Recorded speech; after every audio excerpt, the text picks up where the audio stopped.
सिरसा लोकसभा चुनाव की सरगर्मियां तेज हो चुकी हैं। हरियाणा में 25 मई को मतदान होगा और चुनाव के मद्देनजर हरियाणा में सभी पार्टियों ने अपना अपना चुनाव प्रचार तेज कर दिया है। इसी कड़ी में आज सिरसा में भारतीय जनता पार्टी ने अपने चुनाव कार्यालय का उद्घाटन भी किया। सिरसा से भाजपा उम्मीदवार डॉक्टर अशोक तंवर ने चुनावी कार्यालय का उद्घाटन किया। इस मौके पर उनके साथ ओडिशा के पूर्व राज्यपाल गणेशी लाल, वरिष्ठ भाजपा नेता गोविंद कांडा, भाजपा जिला अध्यक्ष निताशा सिहाग सहित अनेक भाजपा पदाधिकारी मौजूद थे। जहां अशोक तंवर ने सिरसा लोकसभा सीट से जीत का दावा किया, वहीं एनडीए की सिहोगी पार्टी हरियाणा जनहित पार्टी ने भी अशोक तंवर की जीत के लिए कमर कस ली है। चुनावी कार्यालय का उद्घाटन करने से पहले कार्यालय में हवन यज्ञ भी करवाया गया और आरती भी की गई।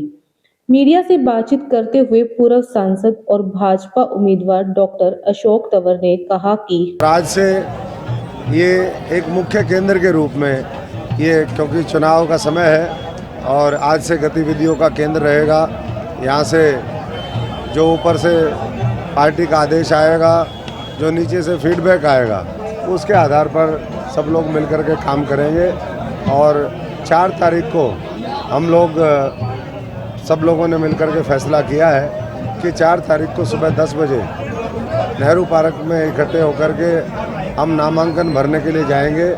और जो हमारा सबका संकल्प है कि 4 जून 400 पार और 25 मई को जो आज से 27-28 दिन सिर्फ बचे हैं, वोट पड़नी है, उसमें पूरी ताकत से लग करके मोदी जी और 140 करोड़ लोगों का जो सपना है कि भारत जल्दी विकसित हो, भारत दुनिया की आर्थिक महाशक्ति बने, यहाँ का हर व्यक्ति एक अच्छा और बेहतर, एक सम्मानपूर्ण जीवन जी सके, उसके लिए हम सबका संकल्प लेकर के संकल्प पत्र को भी हम जन जन तक पहुँचाने का काम करेंगे। नॉमिनेशन जब फाइल करेंगे तो क्या सीनियर लीडर भी आएंगे? बिल्कुल, स्टेट की सीनियर लीडरशिप भी पहुँचेगी और यहाँ की सीनियर लीडरशिप भी पहुँचेगी।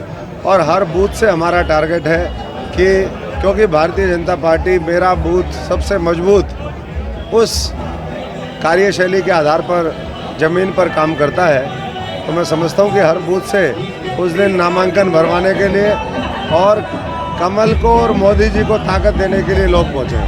कांग्रेस का हाथ पर आपने मैं हमेशा ये बात कहता हूँ कि पिछले आज़ादी से लेकर के 77 वर्षों में लंबा समय मौका मिला कुछ पार्टियों को। भारतीय जनता पार्टी को तो पिछले 10 वर्ष ये मिले और वाजपेयी जी के समय में मिला। तो बहुत लोगों ने गरीब किसान मजदूर का हाथ काट करके अपना जो सिंबल है वो बनाया है। तो मैं हमेशा कहता हूँ कि अलग अलग रहोगे तो हाथ कट जाएगा, काट करके सिंबल बना लेंगे। लेकिन अगर मुट्ठी मजबूत रहेगी, एकता में जैसे कहते हैं शक्ति है, तो मुट्ठी बंद करके भारत माता की जय बोलो, भारत माता के लिए काम करो और अपने देश के लिए मर मिटने का जज्बा पैदा करो। सर, निशान सिंह और जो दूसरे जेजेपी के विधायक हैं वो कांग्रेस में,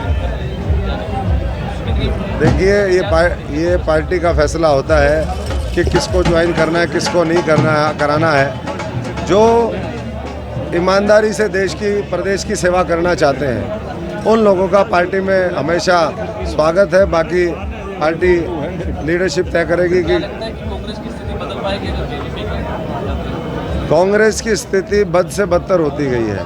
46 दिन में जो मैदान में नहीं आए, अब वो अगले 27 दिन में क्या करेंगे? अब तो कहते हैं हाथी निकल गया, पूछ बाकी है। चुनाव 60% लड़ चुका है, जनता भी लड़ चुकी है और हम भी लड़ चुके हैं। अब तो 30% चुनाव बाकी है, उसमें कौन कितना 30% में हम और ज्यादा काम करें। वहीं मीडिया से बातचीत करते हुए भाजपा नेता गोविंद कांडा ने कहा कि ये चुनाव आपका अपना चुनाव समझकर हमारा बूथ मजबूत ये इसको लड़कर हमने, चाहे आज हमारा कोई सरपंच का चुनाव है या हमारा एमसी का चुनाव है, ये सोच समझकर हम लड़ेंगे। ये चुनाव हमारा है तो ये हम अवश्य बहुत भारी मतों से जीतेंगे।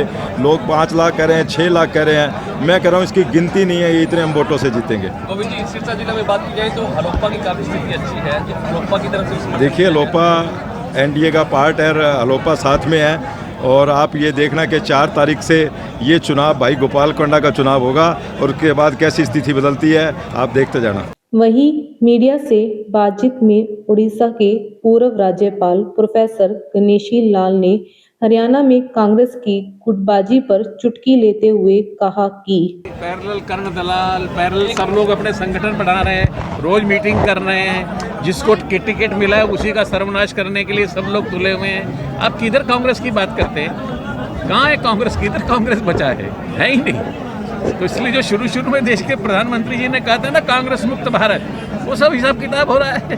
तो कांग्रेस का तो हिसाब किताब आप हरियाणा में देख लीजिए कैसा हो रहा है। तो इसलिए स्वाभाविक है, कोई कांग्रेस नहीं, कोई मुकाबला नहीं है, ठीक है, चल रहा है। वहीं मीडिया से बातचीत में भाजपा जिला अध्यक्ष निताशा सिहाग ने कहा कि बीजेपी की स्थिति का आकलन आप खुद ही कर लीजिए कि आज से 45 दिन पहले ही लोकसभा के 10 के 10 कार्यालयों का उद्घाटन हो गया था, 90 की 90 विधानसभाओं का उद्घाटन हो गया था और अभी हम जो विधानसभा हमारी बड़ी विधानसभा है उसके निमित्त एक विधानसभा में 2-2 कार्यालय खोलने का काम भाजपा कर रही है। और वहीं दूसरी तरफ दूसरी पार्टियां अभी तक अपने प्रत्याशियों के बारे में सोच रही हैं कि कौन कहाँ कब कैसे आएगा, किसके पास जाएगा, कहाँ जाएगा, अभी तक उनका मंथन चल रहा है। और हमारा चुनावी जो माहौल है आप लोग देख रहे हैं, लगातार 45 दिनों से हमारी चुनावी प्रक्रियाएं चल रही हैं, हमारे दौरे चल रहे हैं, निरंतर हमारा संपर्क अभियान चल रहा है, हमारे मोर्चों के अलग अलग कार्यक्रम चल रहे हैं। निश्चित रूप से तीसरी बार प्रधानमंत्री नरेंद्र मोदी जी बनेंगे, ये तय है। ये तो विपक्ष भी कहता है कि एनडीए 400 पार जाएगी और कमल का फूल सिरसा से इसको बार डबल मार्जिन से खिलेगा, ये जनता की। वहीं मीडिया से बातचीत करते हुए वरिष्ठ भाजपा नेता भूपेश मेहता ने कहा कि ऐसा है, बहुत दिनों से शहर में एक चर्चा चल रही थी कि शैलजा आएगी, ये हो जाएगा वो हो जाएगा। आप सबने देखा कि शैलजा सिरसा में आई है, किसी को पता नहीं लगा, सीधा कांग्रेस भवन में आई है 2 गाड़ियों के साथ और आज फिर से उसका स्वागत किया जा रहा है। आप खुद ही अंदाज़ा लगाओ, अशोक तंवर जी जब दिल्ली से चल के सिरसा आए थे तो 500 गाड़ियों का काफिला था। तो इस चीज़ से अंदाज़ा लगता है कि जो गुब्बारा शैलजा रूपी था वो फूट चुका है, उसमें कोई दम नहीं है। पहले अशोक जी और हम कांग्रेस में रहे हैं, तंवर जी ने भी कहा ये बात कि हम पहले भी बहुत ज़्यादा ठगे जा चुके हैं। हम मोदी जी को चुनो और देश की तरक्की करो और देश का जो विकास है वो मोदी जी करवा सकते हैं। अशोक तंवर जी को ये सब समझाने की बातें हैं लोगों को कि अगर प्रधानमंत्री देश का मोदी बनेगा, सभी कहते हैं मोदी आएगा, फिर अपना वोट क्यों ख़राब करो। वोट अशोक तंवर जी को दो ताकि अशोक तंवर जी यहाँ से मजबूत हों और वहाँ मोदी जी मजबूत हों।